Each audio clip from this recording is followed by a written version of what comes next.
So Telangana రాష్ట్ర వ్యాప్తంగా municipal ఎన్నికల ప్రచారం హోరాహోరగా జరుగుతుంది. ఆల్మోస్ట్ ఈ రోజుతోని ప్రచార రోజు కూడా గడువు కూడా ముగిసిపోతుంది. సో ఈ సందర్భంగానే అభ్యర్థులు పోటాపోటీగా ప్రచారం అయితే కొనసాగిస్తున్నారు. సో ఈ సందర్భంగానే తిరుమలగిరి మున్సిపాలిటీలో 10వ వార్డు నుంచి అని కాంగ్రెస్ పార్టీ అభ్యర్థిగా ఆంగోతు నరేంద్ర పవార్ గారు పోటీ చేస్తున్నారు. సో అడిగి తెలుసుకుందాం అన్నగారికి ఎట్లా ఉంది ఇక్కడ సపోర్ట్ అన్న చెప్పండి. ఇప్పుడు మీరు ఈ వారం రోజులు ఇక్కడ మీ 10వ వార్డు మీరు కాంగ్రెస్ పార్టీ తరఫున ప్రచారం చేశారు కదా, మీకు ప్రజల నుంచి ఎలాంటి సపోర్ట్ వస్తుంది, ప్రజల నుంచి ఎలాంటి మద్దతు లభించింది? ప్రజల నుండి పూర్తి సపోర్ట్ దొరుకుతుంది, కానీ కాకపోతే గతంలో బీఆర్ఎస్ ప్రభుత్వం పాలించినప్పుడు 10 ఏళ్ళు వాళ్ళే పరిపాలన ఉన్నప్పుడు వార్డులో ఎక్కడైనా ఏ అభివృద్ధి పెద్దగా జరగలేదు. చాలా వరకు మురిక్కాల సమస్యలు ఉన్నాయి. చాలా మందికి ఒక్క ఇల్లు కూడా లేదు, చాలా పేదోళ్ళు ఉన్నారు. సో చాలా రకాలుగా సమస్యలు ఉన్నాయి. ఆ సమస్యలు నా దృష్టికి వస్తున్నారు. వాళ్ళు ఏ నాయకుడైనా వాళ్ళకు ఓట్లు ఉన్నప్పుడే మా దగ్గరకు వస్తున్నారు. మళ్ళా వాళ్ళు అది చేస్తాం ఇది చేస్తామని హామీ ఇస్తున్నారు. ఆ హామీ ఇచ్చి వాళ్ళు ఓట్లు వేయించుకొని మళ్ళా వెనక పిలిస్తే ముందుకు వెళ్ళిపోతారు. కనీసం పట్టించుకునే నాదుడు లేరు. సో మీరు కూడా ఇట్లనే చేయకండి అయ్యా. మీరు చదువుకున్న వాళ్ళు ఉన్నారు, ఉన్నతంగా మిమ్మల్ని చూస్తే మాకు నమ్మకం కలుగుతుంది. ఖచ్చితంగా మీకు మీలాంటి నాయకుడు చదువుకున్న వాళ్ళు రాజకీయాల్లోకి రావాలి.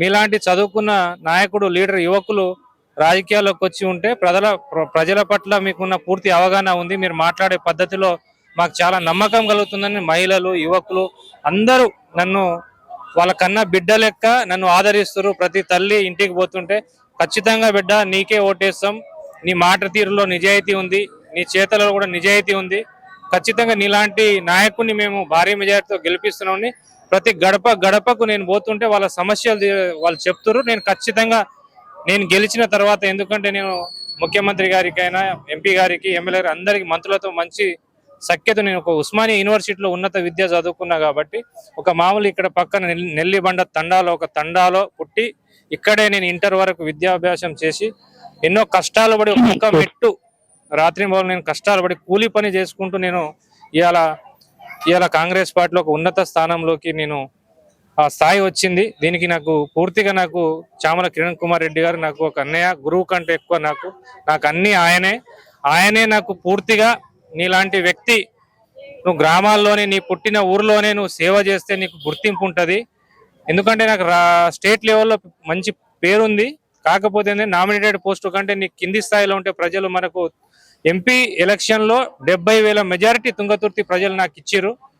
ఈ ప్రజలకు నేను ఏం చేయలేకపోతున్నా, కానీ నీ ద్వారా అయినా వాళ్ళకి సంక్షేమ పథకాలు కానీ వాళ్ళకి చిన్న చిన్న సమస్యలు ఉంటాయి, ఆ సమస్యలు నీ ద్వారా అయినా వారికి చేరవేసేయచ్చు అని చెప్పేసి కిరణ్ కుమార్ రెడ్డి గారు ఎంపీ భువనగిరికి ఆయన నాకు ప్రత్యేకంగా దృష్టి పెట్టి ఈ 10వ వార్డు కౌన్సిలర్ అభ్యర్థిగా నన్ను కాంగ్రెస్ పార్టీ నుండి టికెట్ ఇప్పించి నన్ను ఈ బరిలో నిలిచారు. వారి నమ్మకాన్ని నిలబెట్టడం కోసం రాత్రి బౌలు నేను కష్టపడుతున్నా, శ్రమిస్తున్నా.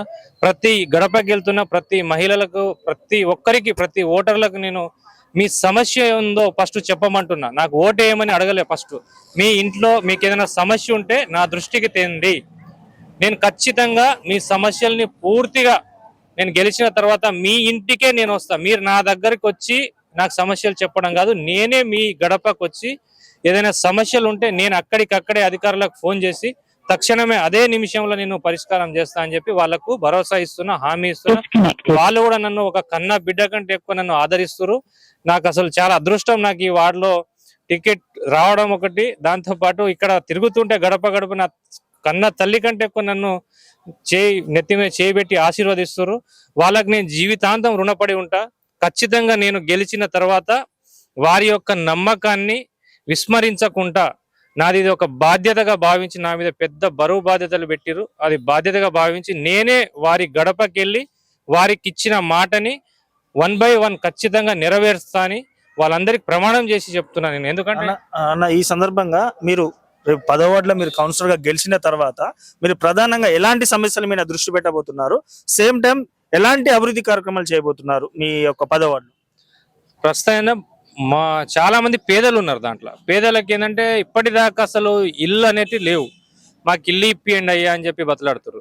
ఫస్ట్ అయితే ఎవరికైతే భూమి ఉందో, భూమి ఉండి వాళ్ళకి అసలు ఎంత పేద అన్నిటికంటే అట్టడుగు వర్గాల పేదలు ఎవరు ఉన్నారో వారికి ఖచ్చితంగా ఫస్ట్ ఇల్లు ఇప్పియాలని చెప్పి, ఆ తర్వాత మురిక్కాల సమస్యలు ఉన్నాయి, ఆ తర్వాత కొన్ని దాంట్లో సిసి రోడ్లు లేవు.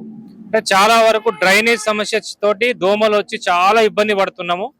సో అవి ముఖ్యంగా అయితే వీళ్ళు నా దృష్టికి తీసుకొచ్చింది ఏంటంటే ఈ డ్రైనేజ్ వ్యవస్థ ఒకటి, కొన్ని బజార్లలో సీసీ రోడ్ లేదు, ఇంకొకటి చాలా మంది పేదలకు ఇండ్లు లేవు, అవి ప్రస్తుతం చేపిస్తా. కొంతమందికి పింఛన్ రావట్లేదు అంటారు, వారికి కూడా అది నేను నా దృష్టికి తెచ్చారు. ఇంకేదైనా సమస్య ఉంటే నా దృష్టికి తెండి అని చెప్పిన. కొంతమంది ఏంటంటే ఇప్పుడు కొన్ని సంఘాల నాయకులు మాకు కమ్యూనిటీ హాల్ లేదు, మాకంటూ ఒక గుర్తింపు లేదు, ఇవాళ ఏ రాజకీయ నాయకుడైనా వస్తున్నారు వాళ్ళ స్వార్థం కోసం మా దగ్గరికి వచ్చి నేను అది చేస్తా ఇది చేస్తా అని చెప్పి ఓట్లు అడుగుతున్నారు తప్ప అసలు మాకు మా సమస్యల్ని గెలిచిన తర్వాత మమ్మల్ని పట్టించుకునే నాదుడే లేదు.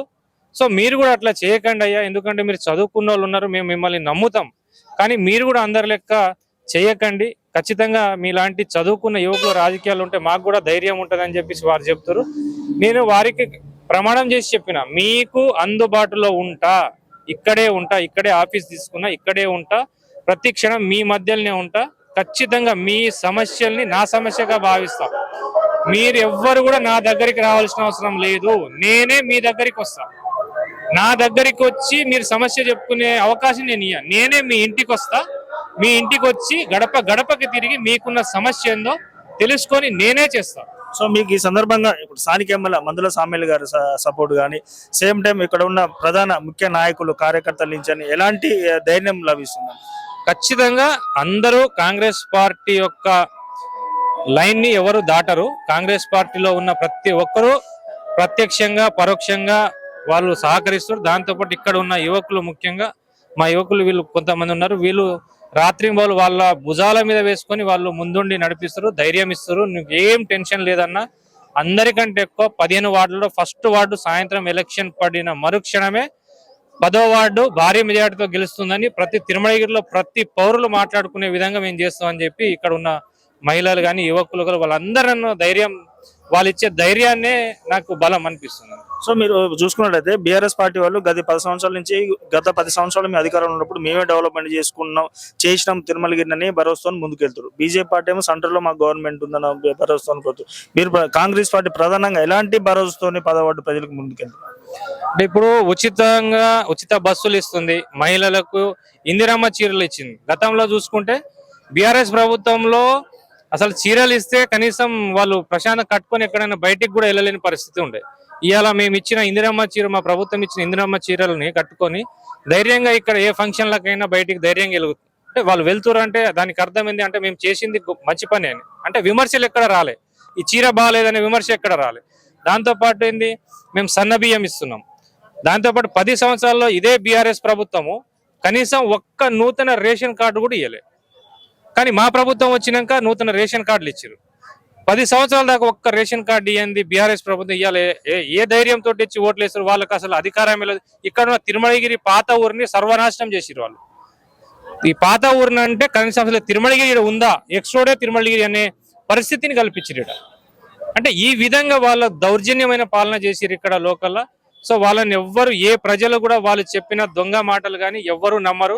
10 సంవత్సరాలు వాళ్ళే పాలన ఉన్నారు. మరి అన్ని వార్డులలో తిరిగితే అన్ని బంగారు బాట ఉండాలి కదా. మరి ఎక్కడి సమస్యలు అక్కడే ఎందుకు ఉంది? తిరుమలగిరి మున్సిపాలిటీ కనీసం అప్పుడున్న గాదారి కిషోర్ కుమార్ గారు 8 కోట్ల రూపాయల నిధులు తెస్తామని చెప్పి 8 కోట్ల నిధులు కాదు కదా, 1 కోటి రూపాయల నిధులు కూడా తెలియదు. కానీ మా ప్రభుత్వం అన్ని మున్సిపాలిటీల్లో ఒక్కొక్క మున్సిపాలిటీకి 15 కోట్ల రూపాయల బడ్జెట్ ని మంజూరు చేసింది. తిరుమలగిరి మున్సిపాలిటీకి 15 కోట్ల రూపాయల బడ్జెట్ ని ముఖ్యమంత్రి రేవంత్ రెడ్డి గారు మంజూరు చేయడం జరిగింది. సో ఇక్కడ ఏంటంటే లోకల్లో ఉన్న స్థానికంగా వాళ్ళకు పూర్తిగా రాష్ట్రంలో బడ్జెట్ కానీ ఈ రకమైన వాటిపైన పూర్తి అవగాహన లేకపోవడం వల్ల మద్యానికి బానిస చేయడము, డబ్బిచ్చి వాళ్ళని ఏదో కాళ్ళు పట్టుకొని ఏళ్ళు పట్టుకొని బతలాడుకొని సెంటిమెంటల్ గా వాళ్ళ హృదయాలని దెబ్బతీసి వాళ్ళ ఎమోషన్ ని రాజకీయంగా వాళ్ళు గెలవడం కోసం వాడుకుంటారు తప్ప నిజంగా ఇక్కడున్న ప్రజలకు సేవ చేయాలి. రాజకీయం అంటేనే సేవ. కానీ ఇక్కడ వచ్చే నాయకులు ఏంటంటే రాజకీయంలో ఏదో సెటిల్మెంట్ చేయొచ్చు, డబ్బులు సంపాదించుకోవచ్చు అనే తప్ప ఎవరు ఉన్నతంగా చదువుకుని ఇవ్వాలి. నేను లాయర్ గా చేస్తున్న అడ్వకేట్ గా నేను నెలకు 1-2 లక్షల రూపాయలు సంపాదించుకొని బతకొచ్చు. కానీ నేను పుట్టిన నా గడ్డ కోసం, నేను పుట్టిన నా ఊరి కోసం, ఇక్కడ చాలా మంది నిరుపేద మహిళలు, నిరుపేదలు చాలా మంది ఉన్నారు, వారికి నేను సేవ చేయాలి. నేను రాజకీయం అంటే ఏదో సంపాదించడం కోసం రాలేదు, సేవ కోసం వచ్చి సేవ చేయడం కోసం వచ్చిన. నేను కేవలం వాళ్ళకి సేవ చేసి నాకంటూ ఒక నరేంద్ర పవార్ అంటే రాష్ట్రంలోనే ఒక నెంబర్ 1 లీడర్, ఒక యువ నాయకుడు దూసుకెళ్తున్నట్టు ఒక మంచి పేరు తెచ్చుకోవడం కోసం వచ్చిన తప్ప ఈ బీఆర్ఎస్ నాయకులు రకరకాలుగా వాళ్ళు ఎమోషనల్ గా రకరకాల తప్పుడు ప్రచారం చేస్తారు. ఎందుకంటే వాళ్ళకు ఓటమి భయం పట్టుకుంది కాబట్టి వాళ్ళు ఉన్నవి లేనివి ఇవన్నీ రకరకాల సమస్యలతోటి వాళ్ళని కన్ఫ్యూజ్ చేస్తారు. ఎందుకంటే వాళ్ళు ఎడ్యుకేటెడ్ కాదు కాబట్టి కన్ఫ్యూజన్ అవుతారు.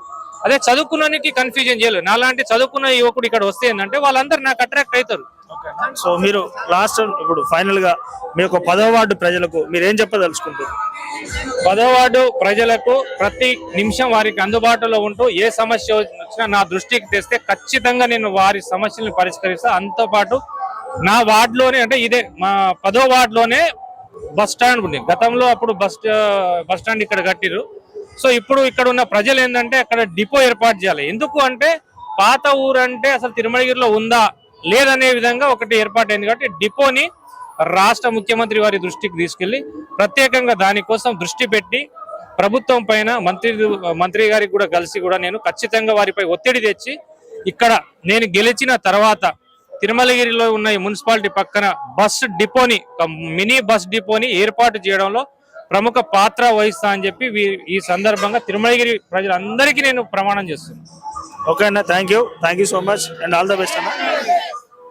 చేయి గుర్తుకే తప్పకుండా వస్తాడు, మెజార్టీతోనే గెలుస్తాడు. ఆశయాలు నెరవేర్చుకోవాలి. ఎట్లా గెలిపించినాం ఇప్పుడు కూడా అట్నే గెలిపిస్తాం. నమ్మకం ఉందమ్మా వాళ్ళ అభివృద్ధి? నమ్మకం ఉంది మాకు. నమ్మకం ఉండే మేము మాట్లాడుతున్నాం. నమ్మకం లేదైతే మేము మాట్లాడం కదా. నమ్మకం ఉంది. వాళ్ళు అభివృద్ధి చేస్తారన్న ఉంది. ఆయన చదువుకున్న వ్యక్తి కాబట్టికే మాకు ఆశ అన్నది ఉన్నది ఆయన మీద. చదువుకోని వాళ్ళ మీద ఓట్లు వేస్తే ఏం లాభం మాకు లేదు. ఇదివరకంతా నమ్మి మోసపోయినాం మేము. అందుకొరకే మేము ఈయన చదువుకున్నాడు కాబట్టికే ఈయన మాకు పనులు చేస్తాడని మాకు నమ్మకం ఉన్నది కాబట్టి ఇటే తిరుగుతున్నాం. నమ్మకం ఉంది. సరే అమ్మా, ఓకే. వస్తున్నాయి మీకు కాంగ్రెస్ నుంచి పథకాలు? వస్తాయి సార్, వస్తాయి. ఇదివరకు రాలే కానీ ఇప్పుడు వస్తాయి. ఎందుకంటే మాకు అని ఇచ్చిండు, ప్రామిస్ చేసుకుండు, అన్ని చేస్తామ్మా అని అన్నాడు. మా ఇళ్ళకు సుతా ఒక్కొక్కరి ఇళ్ళకు వస్తాము. మంది ఉన్నారు.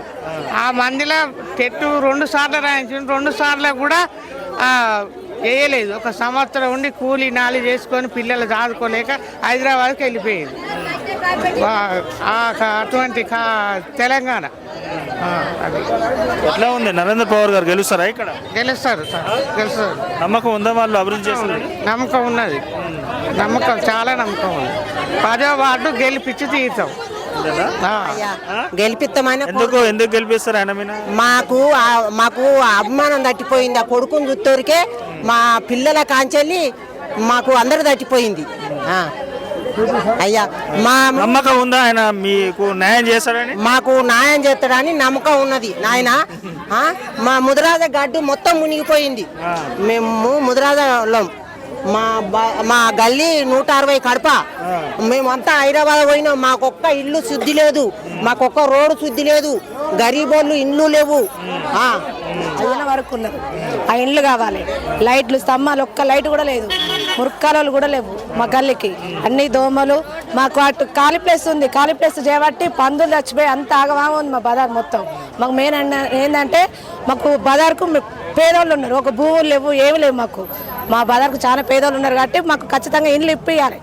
ఇల్లు ఇప్పియాలి. నేను అందరితోటి ఓట్లు వేస్తారు, అందరు గెలిపిస్తారు కానీ మాకు ఇల్లు కావాలి. మెయిన్ మురుక్కాలు కావాలి. గెలిచిన తర్వాత మీరు అన్న సమస్యలన్నీ తీర్చి మీకు ఇల్లు ఇప్పిస్తారని నరేందర్ గారు మీద నమ్మకం ఉంది? ఉంది, ఉంది, నమ్మకం ఉంది. నమ్మకంతో మేము అందరం గెలిపిస్తాం. మాకు ఆ ఇల్లు ఇప్పేయాలి.